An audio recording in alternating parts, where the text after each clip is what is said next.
Hey everyone, today we're going to be cleaning what I affectionately call the armpits of your car, which are your wheels, your brakes, your calipers, of course suspension and door jambs, sort of the most overlooked aspect of the car. We talk about the underneath, meaning the undercarriage, but what about those other parts? Today it is freezing outside, there's ice everywhere, and the town dumped a ton of salt everywhere. As you can see, the car is pretty gross and I only drove about 5 miles. So we're going to go over the step-by-step process to do that today on Drive and Protect.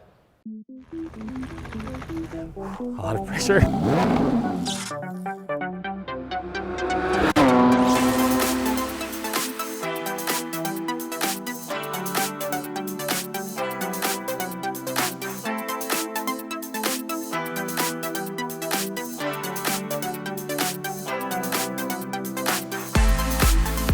Now, if you remember, I purchased the Macan GTS 2 years ago in Chicago, and it was filthy, so I got a smoking deal on the car.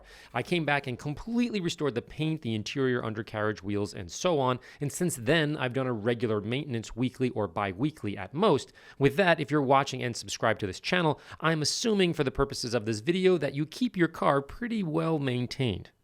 So today we're focusing on the details of the details, the forgotten spots, the unsexy spots, the moist armpits of your car that require a bit of love to avoid issues down the road, especially on winter salty roads. Okay, before we can go over the steps of how to clean the armpits of your car, we're gonna have a bit of a Fensky moment and work on the whiteboard and go over what rust is. The first thing is, rust is the movement of electrons. Now, if you look here, I kind of made a little fake car, you got the wheel. Let's pretend that this is the frame of the car. So if rust is the movement of electrons, there's 3 things that need to happen. You need to have iron, in this case, we're gonna call it the frame, right? You need to have metal, you need to have water, and you need to have oxygen. Those are the 3 things that make rust. Why is it relevant in wintertime? In wintertime, we're throwing salt on the road. Why? To lower the freezing point of water so that we're not driving on ice, we're driving on water. What that does, though, is it creates salt water. So if we substitute one of the 3 things, iron, oxygen, and water, if we take out water and add in salt water, what that's actually doing is it's increasing the movement of the electrons. So before, let's just pretend it's going like this. And then as soon as you take that away and put salt water in winter, the movement's going like that. What that means is we're increasing the oxidation. We're increasing the chance of having rust form because we're making that process go much faster. In another layman terms, let's just say water is conventional oil and salt water is super synthetic, that kind of thing, and it makes the engine go faster. So mentally think in wintertime, when we throw salt down, we are just speeding up the process of rust. So we have to go over a couple of steps, especially in those moist areas that we forget about, the door jambs underneath the car, the wheels, the suspension, the exhaust, that kind of thing. That's why it's so critical. Let's go downstairs and go over the steps. First, fill your foam cannon with Brute wheel soap and Boost anti-salt additive to dissolve the layer of brine and salts away. Likewise, fill your wheel bucket with both as well, and then add water about halfway. If you happen to have access to warm water in your hose, you should use it because it is absolutely fantastic. It will increase the strength of the cleaning solution and help dissolve the salts away. Likewise, if you have access to a steam machine, this is a good time to get it set up and ready for use later on. It's really nice to have, but it's not critical for this purpose, so if you don't have it, just move on. Next, rinse the paint and attach your foamer and lay a thick layer of foam or Brute with Boost anti-salt to the paint and allow it to soak while you focus on the other areas like the wheels, the suspension, that sort of thing. So give it some time to do its work. With the paint soaking, loosen your wheel lugs in preparation for removing the wheels altogether. If you have a lift, that's great. If not, you can use a quick jack system for a few $100s or simply just work one wheel at a time with a standard jack. Either of these methods are going to work, so don't stress too much. Then remove the wheel and or wheels and put them to the side for later cleaning. Once inside the wheel well, notice the accumulation of sand and salt after just driving 5 miles. Completely insane. Imagine what it's going to look like after a season of driving on salty roads.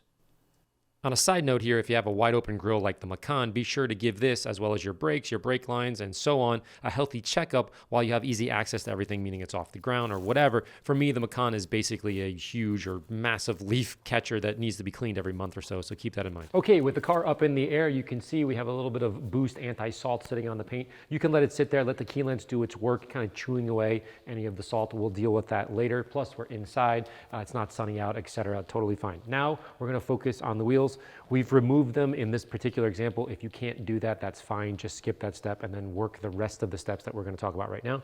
You're going to clean and degrease the calipers, the suspension, everything you can possibly get your hands on. You can see there is actual rock salt everywhere, and that's after, literally after one day, just this morning, driving 5 miles from my house to the studio. This just landed here, so that's why I thought, hey, let's do a video. We're going to repeat the same steps on the door jambs and, of course, the exhaust. So step number 1, clean everything inside here.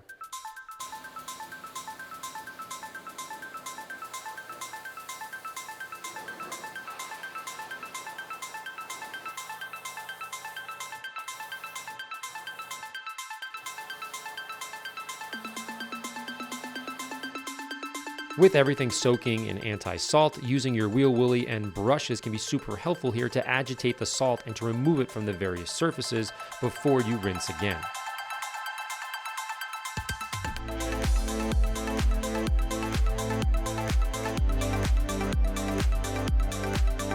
Afterwards, once all the heavy stuff was removed, I go back in and either use Plum if there's heavy brake dust, or Titan degreaser if there's more like junk and grease, that kind of thing. And in this case, I needed to use Titan. I repeated the same process on the 3 other wheel wells. By the way, I've mentioned this before in a couple other videos. If you are stressed out at work or at home or the state of the world or whatever, and you just need to kind of zone out and regain a bit of sanity, cleaning your suspension is therapeutic. I'm not just saying that to be funny or clever or make some YouTube video, whatever. I actually mean this in the most literal way. Cleaning dirt, salt, brake dust, whatever, it just, you're washing things away. It's just good for your mind. Just try this and tell me that I'm not crazy. I'm telling you, it's completely true and it works.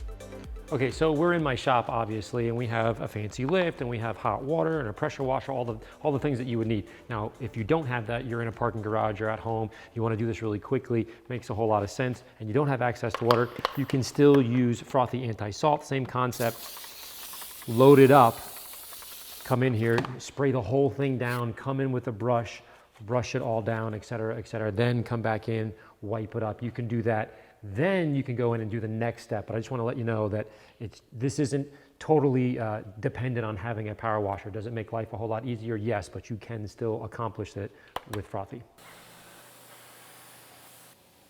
All right, so I just put Brute and Boost onto the exhaust tips, and as I'm looking down here, you can see there's just just a ton of junk that came off the car. The point I'm trying to make is, you guys know I clean this car every single week, if not more than that. And I've had Gelee on a couple of areas here on other episodes. So to me, I mean, a little bit, I'm being honest, I'm being a little bit shocked. I'm like, I drove this, I don't know, 5-6 miles, because we just got today we just got the salt. So that's why I'm sort of, oh geez, we got to clean it, we have to protect it. Perfect time for a video. Again, I'm trying to make the point. Look how much dirt came off the car, just doing that. So I guess what I'm saying is, if Crazy Larry has this much dirt on it, I can only imagine what's underneath a normal car, meaning a car that isn't washed every 5 seconds and certainly filmed, and there's Gelee and all this kind of stuff that's underneath here. So anyways, it's a little bit of a, I don't know, shocker is the right word, but it's a reality check for me. So we're doing the right thing. Are you ready? Yes, I'm holding on with you. What? I feel my car shaking back and forth.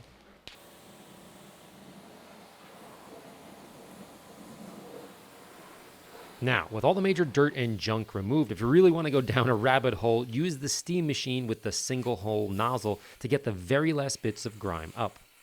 The advantage of the steam is that you can get into these super tight areas with the brush while not getting completely soaked from the power of the pressure washer. Again, this is not totally necessary, but it will increase the level of cleanliness by about 1 or 2%, which is totally great for concourse details. I love using it, but today it's really just to add to the therapy session. Any cleaning it does is just an added bonus. Take a look here. Notice the heavy grime behind the strut. The steamer, along with a bit of degreaser, worked absolutely fantastic. You can also use steam in the door, trunk, and hood jams as well to avoid getting water into the interior or other sensitive areas, so keep that in mind. For rinsing with a pressure washer, you can simply remove the tip and just allow the water to kind of ooze or flow out of the gun to minimize the splashing on the interior. You may get a little bit here and there, just wipe it up, it's not a huge deal. Repeat the same process on the hood and of course the trunk jams as well.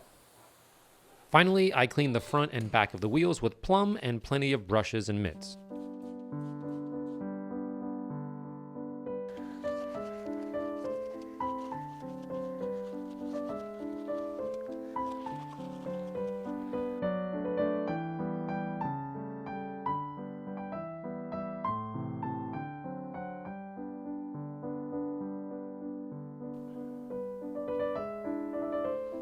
When necessary, use clay to remove any contamination to prepare the wheel for the next step of protection. I have another video on preparing wheels for a concourse where I polished the inner barrels of the 964 prior to coating them. If you feel like you have the time or the wheels need it, be sure to go for it. Get it into every nook and cranny, as they say.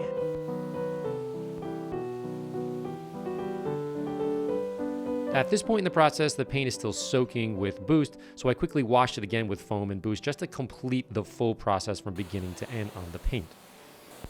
Afterwards, I dried the paint with hydrate so I wouldn't drip on the next process and the point of this video, which is, of course, protecting the areas of your car that are most neglected.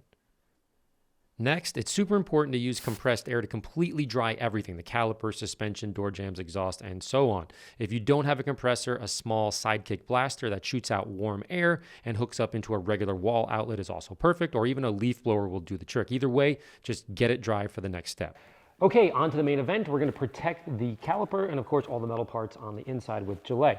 Now, one of the things you want to keep in mind is one of the tricks that I use is with all the metal components here, there's tons of metal, there's a bunch of plastic, of course, you're going to stay away from that, but man, there's just all these component pieces that can be protected because you're using a metal coating. Now, the trick is when you do apply it to those pieces, what I do is I apply it, I let it dry, and I do not buff it off. That's kind of the tricky part because there's a little bit of judgment involved. Now, when it comes to the caliper, same kind of concept. You can put it on, and putting it on heavy is not a good idea. You want to put it on light, thin. That's kind of the concept. Putting on, people think, hey, I want to put a lot on, it's going to get more protection. That's not what you want to do.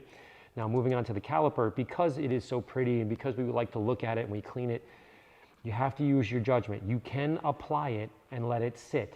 But there's a massive asterisk, so listen to what I'm saying here. If it doesn't lay perfectly flat, meaning there's nothing on here right now, I'm pretending, you just gently put it on as if you were painting a wall. If there was a drip mark in it, it's going to stay there forever kind of concept. So you really have to be smooth if you decide to not remove it. So I would say on the metal, doesn't really matter, you're not going to see it's going to add a lot of protection, just leave it there. On these painted pieces that are very prominent and beautiful, you can put it on there. If you're not sure, come back in after 30 seconds or so after it flashes. You're going to come in and clean it up. It'll look great and it'll be protected. Or you can go the other route, which is a little bit more technical, and then you can leave it, but maybe test one before you do it. I'm also going to do that on the rims. We'll show you that later. On the face of it, I put it on and then I remove it.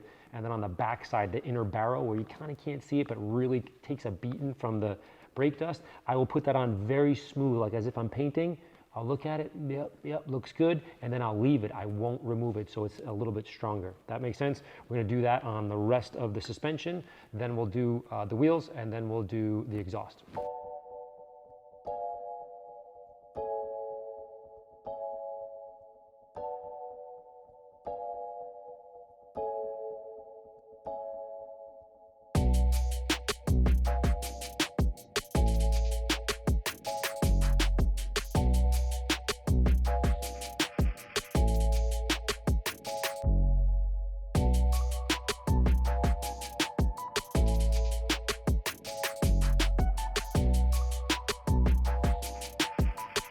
With the wheels now coated and looking absolutely insane, I let them sit for a little bit so they can cure, and I started working on the door jambs. Okay, for our very last step, we are going to be protecting the door jambs. But really, this is what came up with the name of the armpit of the car. This really feels like the armpit of the car.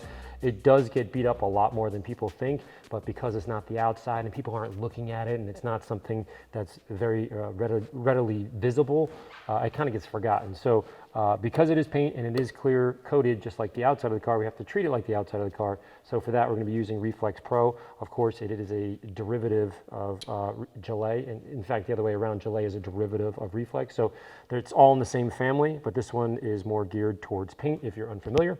Same concept, you're going to be putting it on just like this with a microfiber applicator, but you really want to get into the tight spots. Again, the armpit areas, reach in as far as you can, apply it, you're going to see it flash. In this case, you're going to remove it. And one of the hot spot areas is underneath here. As you can see when you drive in sand and salt, we just cleaned it all off, but it'll be caked with sand and salt, which is an area which really rusts very quickly right in here because it sits there and the water gets trapped in there. And of course, water, salt, that's when you start getting oxidation. So be sure to do this at minimum underneath your doors. When you're all set, reinstall your wheels and don't forget to torque them down, of course. Then I added some dressing to the tires because why not? Everything looks great when you do that. Now at this point, everything underneath also looks great, but more importantly, it's protected. So you're good to go for the season. Just to be clear, during the remainder of the winter, you still need to wash your car weekly or bi-weekly, and at minimum, rinse your wheels, jams, suspension, and undercarriage with a pressure washer or self-serve bay to knock out all of the heavy salt accumulation. After the winter season is done and you're changing your back to your summer tires, that kind of thing, repeat the process again to thoroughly get to the last of the moist saltwater oxidizing environment out of all the creases and crevices of your car. Well guys, there you have it, detailing the armpit of your car. Not terribly sexy, but wildly important so you don't smell. Now, one of the favorite things I like to think about, my analogies are like going to the gym. We all want to go to the gym and work out and just do bicep curls all day long. Why? Because we look really great in a shirt, AKA working on your paint. We polish the paint, we wax the paint, we protect the paint, that kind of thing, because everybody sees it. But what we really should be doing is doing squats all day long because we need that, right? So going and doing squats is not terribly exciting, but it's something that's really important to our body, the health. Same kind of concept here. Make sure you focus on the door jambs, make sure you focus on the brakes, protect them, and they'll protect you. If you guys have any questions, you know where to find me, Larry at AmmoNYC.com. As always, thanks for watching. Have a good one. Bye.